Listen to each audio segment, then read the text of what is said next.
Doma, welcome back to my channel, guys. Before I start working on the Toyota, please help me subscribe to my channel. Click that bell notification so every time I have a new video, you guys will be updated. But I'm working on a 2013 Toyota Camry 2.5. So the customer complaint is that when she drives it, when it comes to a complete stop, sometimes the RPM needle right here kind of drops down and it feels like the engine's gonna die out. It's been happening to her like for the last 2 weeks, so it died on her once when she come to a complete stop, and then it just shuts off. The engine shuts off.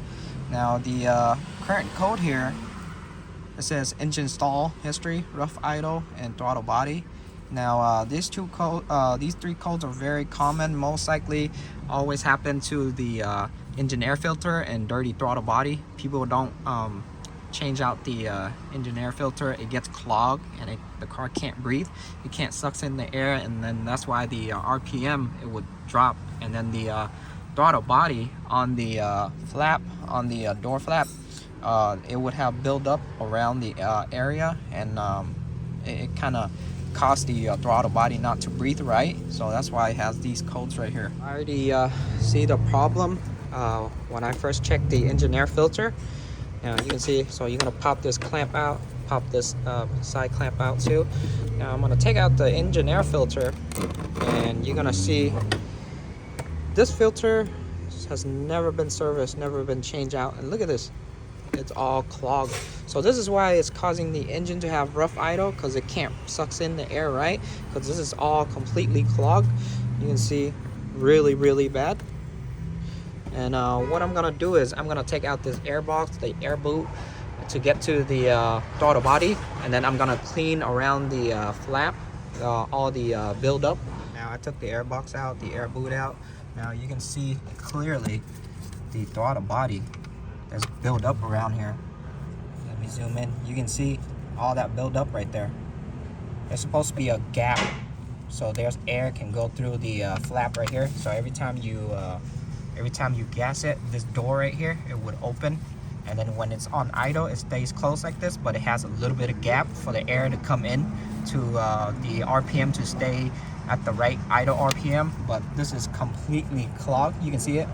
So what I'm gonna do is I'm gonna use a towel, spray some brake cleaner in there, spray some brake cleaner on the towel, and then wipe around the flap. Now you can see I wiped a little bit of it. Look at the buildup. Very thick buildup, you can see. So I'm gonna keep wiping it till it's clean. Now you can see right here too, on this side right here, it's all black and all build up. So I'm gonna wipe this side too. You can see I finished wiping the throttle body flap. You can see all this buildup, very bad. You can see it's all clean now, both sides. There you go. You can see the piece right here, very clean. The around the body right here, very clean. And then another thing I'm gonna do is I took out the mass airflow sensor on the I believe not on the boot, right, on the on the air box right here. Took out the mass airflow sensor.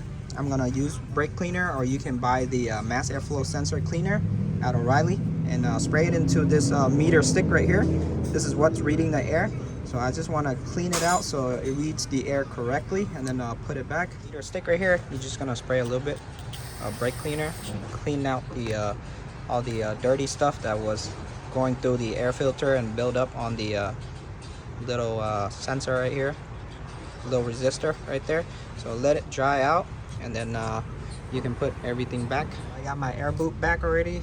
I got my new air filter in. You can see the difference between the old one and the new one. Now I'm just gonna put the air box back, and then the mass airflow sensor, everything back in already. Since you're here, check out the mass airflow sensor connector. Make sure the wires in the back here is not broken or ripped. Check the pin inside, make sure it's not damaged, bent, or corroded. If it's good, go ahead and plug it back. There you go. And now you're gonna go clear the check engine light. Right now I have the key on. I'm gonna show you the code again. Don't worry about the intake and the mass airflow, because I had it disconnected. That's why it pops up these two codes, but these three are the original codes. Now I'm gonna clear the check engine light, and then I'm gonna, this one you don't have to do the throttle relearn. After I clear the code, I'm gonna let the car idle for about 10 minutes, let it learn itself, the idle learn itself again, and then take it on a test drive. But this is a very common code on the Toyota Camry rough idle due to the dirty air filter and the dirty throttle body, rough idle, engine stall. So that's it, guys. Just a very easy diag, but that's it to this video. So if you guys new to my channel, please help me subscribe. If you guys have any question, comment down below. Ask me anything you want to ask me. I'll try to get back to you as soon as possible. But I see you on the next video. Don't mind out. Peace.